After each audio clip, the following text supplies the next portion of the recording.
location at Anime West here in Chicago.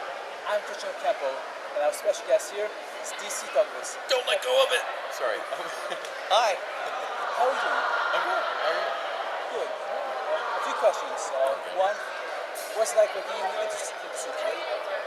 Today, In the industry. right, as opposed to when I first started, or Voice acting, mostly. yeah, it's great. It's a little different today than it was when I started, which was probably in like the mid '90s, or actually no, it was the early '90s. I'm old, but it used to be that to audition for jobs, you had to drive down to your agent and wait in the lobby with all the other voice actors. You got to socialize and all. Then you had to go in and record at their booth, and that was it. These days, most of us can record auditions at home on our own studios and just email it into our agents. So that's one of the huge things that's changed about it.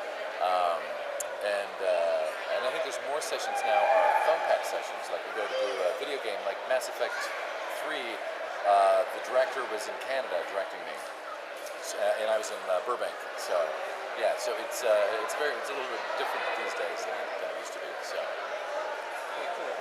Since we're talking about video games, what's it like working on the Mass Effect series? I didn't know. So you are a Mass Effect fan. Look at that. See, that's why I don't like to look at the questions first. It's a surprise. It was great. The first time I worked on it was Mass Effect 2. Ginny McSwain directed that. He was in studio, and that was neat because I didn't know much about the game, but I knew it was big, and they showed me the test video for Legion speaking and the kind of vocal effect they do on it, and so that was lovely. And what was also nice about it is Ginny's a great director. She moves very fast, but she's very much about context and cinematic acting. So everything is very understated in the way that, especially that character Legion. So that was very enjoyable about that. And it's my voice. It's like really right in my comfort zone of voice acting. So it was a very easy job in that respect. Mass Effect 3 was different in that, spoiler alert, if you let me die at the end of ME2, in ME3 you meet a kind of more distant, emotionally cool character. But if you let me live when you see me in 3, then I'm much more familiar with you. So it's a friend you're seeing again. And then there was a middle ground where we had to do neutral lines, so it could be either way. So I'd do a scene, and there was literally 2 or 3 versions of that scene that I would have to do. So even though he's not as much in ME3 as he is 2, it was much more work. So yeah, it's kind of fascinating. But I loved it. I loved the whole thing. All right, another famous video game, Resident Evil. So what's it like playing Wesker? What's it like? Yes. I never know how to answer that. What's it like? What's it like for you to be you? What's it like for you to like, you know what I mean? We've always put on masks every day with whoever we're meeting. You know, you're meeting a boss or you're meeting a lover or whatever. And different masks come on, and you don't go, this feels different or awkward. You go, this is just what I do. It's what I do. I change depending on who the person is that I'm talking to. So that's what it's like when I get that question for characters. But in general, what do I think of the character? He's fun. Everyone loves a villain. So that was kind of, it's fun to be a badass. And then, of course, after Umbrella Chronicles, when I realized how huge he was, it was like, well, then that's awesome that I'm that guy. I mean, it felt a little bad because I'm the 4th actor to play the character. So, and conventions and fandom has grown so much in the last 8 years. So he was just getting a taste of that, and then they switch over to LA production, so then I get the role. So he didn't get, like, the other previous actors didn't get this full benefit of this Wesker, I don't even know about phenomena or whatever. So, and I did. So I feel a little guilty, but I'm also very happy and lucky and grateful that I get to be a part of it. Happens. Yeah. Right? So, I'm getting higher and higher. sorry. Hold it! If you could be any character that you have played in real life, who would it be? And you can mix and match. If I could say it, if I could be who? Any character in real life, If I could be any character in real life, who you be, and you can mix and match. you would mix and match though. I would. If I'm only one character, so how would I mix with? Oh, you say like a component of that, a component of that. Oh, well, geez. I would like to have Wesker's abs and good looks, and Jesus, is there like a fire? Oh, somebody's stuck in the elevator. Wesker's looks, abs, well, it's the whole body. But I would like Legion's logic, I would like Ravens from Tekken. I'd like his cool demeanor. Um, and I'd also like to be able to transform, so I'd want Chase from Rescue Box in there. So. Oh, and Dillis, apparently, I'm getting more people from who are fans of Rune Factory 4 coming to me. And Dillis apparently is like the hot one they want to marry, so a little bit of Dillis thrown in there, just a little bit. Cool. Okay. What was it like working on The Young and the Restless? He follows me on Twitter. DC_Duggins. It's great. I've done the show. I've done here's the thing in LA. It's like we get so if you're not a contract actor, that's like a career. You're now a soap career. I've never been that. I was never good looking enough for that, and so I'll never have that. So for us, we get a day here, 3 days there, whatever. Have maybe a little bit of an arc or whatever, and we kind of look at that as like income. It's like just a way to add to our income, and it's fun to act and all that, but we don't really think about it. It's not like being in prime time television and all of that. But every now and then you get a role. And so I've been on Young and the Restless before. I've 15 years ago, 22 years ago I was on Young and the Restless. Or was that Days of Our Lives? I don't know. I've been on all the soaps. But Young and the Restless I've been on before. This time, I came in, I think I only saw 4 of us. I love it when cast directors do that. And I got it, and it's this heavy. Heavy is like, the bad guy, like Wesker or whatever, boss. But they wanted him to be as divorced from mafia type as possible. So of course, what do you get? The most whitest guy you can. And so here I am. Playing, and it was like a couple scenes in this park, and they go, that may recur, we don't know. And then all of a sudden they call me again, I go back, and I do this other doorway scene that I just posted online. And I'm like, and they've got this like scary music with me. I'm like, oh, I am a badass. Then I've just gone in and done a third one, and it was just again one scene. Even more of a badass is what he's doing. And he just got the script. They're having me back next week to film. And this one, I have 5 scenes. I've got a gun. It's like Wesker fans are going to be very happy with the character. It's like he's totally, he's an awesome character. And this next episode I'm so looking forward to doing because I get to do a lot more with the character. And he's a total badass. So, yeah. Right. So what's it like? It's awesome. Soaps are weird though because, with voiceover we'll do 2-3 takes or whatever. We kind of work, and on film or TV, we'll work that scene several times from several angles and all of that. Stage, you rehearse, you perform for 6 months, that kind of thing. Soaps, it's like you come in, you block it once, you film it once, and then if there was a screw up, then we'll go and we'll pick up that screw up part, and then you're done. And that's it. It's like, we got it, we got to go. Because they're doing 30 pages a day. Because soaps are dying, because there are not enough people watching and losing money and all that, so they have to shoot twice as much in half the time. So that's what that's like. So the process is very fast, and but at the same time, if you know what you're doing, you still get the acting buzz off of it. But this character is just awesome, so I'm really happy. Kurtz is his character. His name. First it was Cohort, now they have a name. He's Kurtz.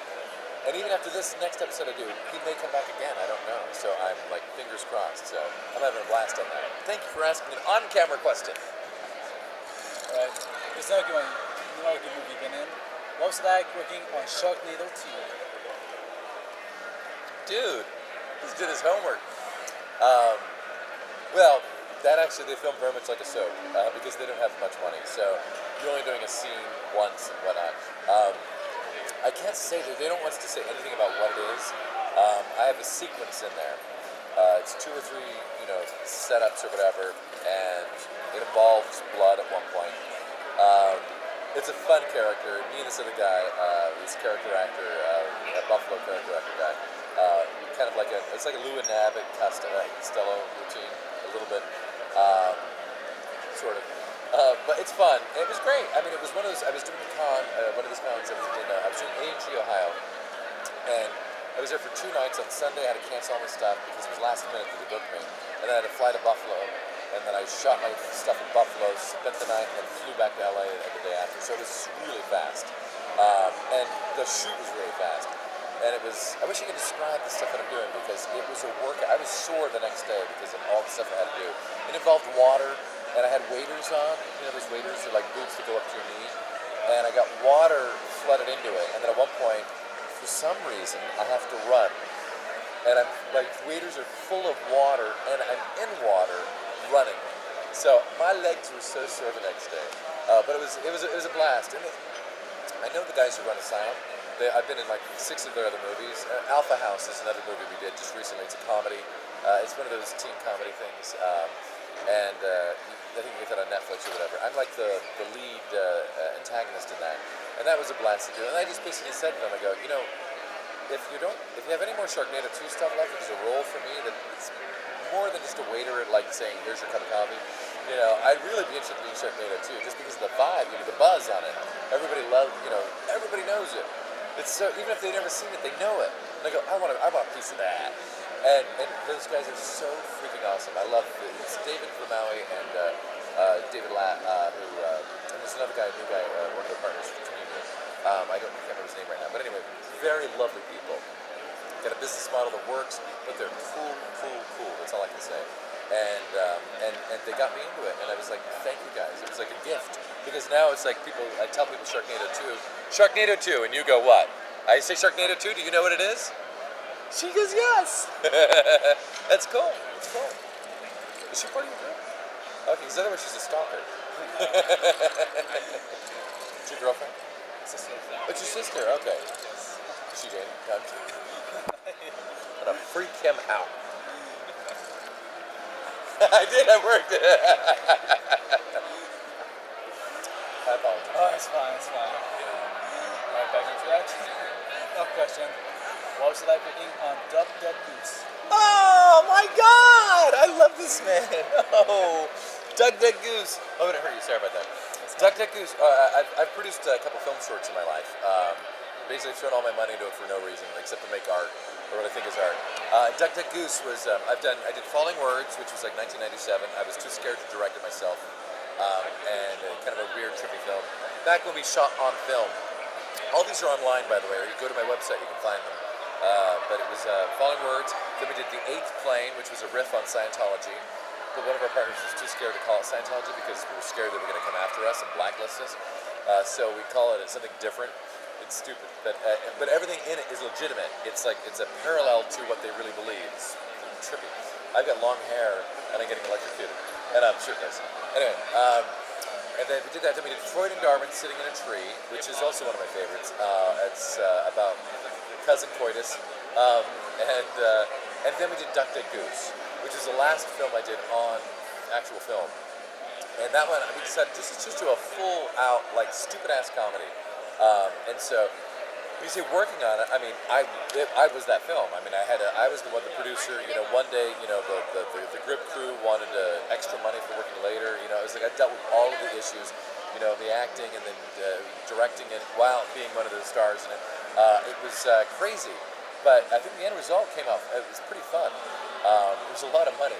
It was supposed to be one of these fun things my friends and I were going to do for like, you know, well, $5 grand, and at the end of it, it was 20 grand. And it was like, holy shit. But at Play Festivals did pretty well. And then I did one after that called The Crooked Eye. That one I shot on video on green screen. That one you get on iTunes. That is probably that's the it. I hit the apex. That was the pinnacle of what I wanted to do. It was a short story my mother had written. It was published. And I adapted it as a gift. She didn't know it. I adapted it into a movie. Told her I was doing some other movie. And then brought her down to see the premiere of it. And then while she's in the audience with everybody, I go, by the way, Mom, I lied to you. This is not, I made up a whole other title of it. This is not that film. This is a film based on a short story you wrote, and it's a gift to you. And my mom is like, oh, and then the lights go down, the movie starts, and she's watching going, what is it? And then finally the crooked eye goes by, and she's like, and you can hear, she's like, ah! It was a really cool gift. It was the best thing I'd ever done for my mother. But it's Linda Hunt narrates it, who's from God of War, for those of you who are video game fans. NCIS Los Angeles. She's also Academy Award winner for my favorite. What's that movie with Mel Gibson? I can't remember it now. She won an Academy Award for it. Anyway, she was great to work with. Amazing voice for voiceover. And then of course Faye Masterson, who's in a lot of stuff, Eyes Wide Shut, stuff like that. Was wonderful as a lead in it. Anyway, I'm sorry, I'm talking a long time. It's fine. You can tell the drink is working. But definitely iTunes, go check out The Crooked Eye. Cool. Alright. Is there anything coming out that you can talk about right now, or anything you would like to plug at this time? Well, I plugged The Crooked Eye. That was a big thing. You know, Apocalypse Kiss is a film I did a while ago. If you go Google Apocalypse Kiss, and then look for, I think it's Midnight Releasing, I think is the company it's through. If you're a fan of Resident Evil or Albert Wesker, the producers of that were fans of the game and of the character, and they cast me in this film. It was really great. It was shot in Philadelphia. For a tiny budget, they made a film that looks amazing. I'm like, it's really remarkable. And the character looks a little like Albert Wesker, so that's kind of fun. But he's a serial killer, but he does not have the temperament of Albert Wesker. Okay. He's like over the top crazy and all that. Okay. So, but it's a very fun film if you Alright, get a see you chance to see it. then. Video game wise, all these NDAs or whatever, I don't have a lot coming out. I've got 2 coming out. Some of which, I do like, one of the biggest games I did recently that I was excited about, like no one at the convention cares about, it's NBA 2K14. It's a sports game, but I'm the Uber agent, the LA agent. So you start off with your friend agent, and then if you decide to go with the LA guy, that's me. But that was like, I did full mocap, voice, everything. The model is my face, sort of. Because they took all their time making the NBA players look exactly like the NBA players. So when it came to me, they're like, no one knows who he is. So they're like, just rough render it. So it looked like Bill Pullman melting. Slimy, gross, and all that. But it worked for the character.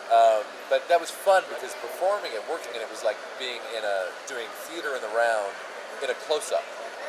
And and we improv as well. He let us improv the dialogue. So for those who play, I know a lot of them who do the sports games, they don't care about the story as much. But the people who come to cons and do this, you guys like story. So if you want to check it out, it's some really funny stuff. The scenes as they go along, you have to become a good player to get me. But once you're a good player and you get me as your agent, there's some pretty freaking funny scenes. So yeah, yeah. And then I can say this. I can't tell you anything other than there's a game coming out called The Crew, and I'll be in that. It's just a racing game. It's like a whole new paradigm in multiplayer. What is it when you're all live, getting online, playing together? It's global, so you all will globally be participating in a race or what have you. It's supposed to change the way that kind of thing is done. And I play a heavy in it, but that's all I can say about that. And I dug working on that as well. Yeah. Okay. And for your fans, do you have Facebook, Twitter, or all the social media?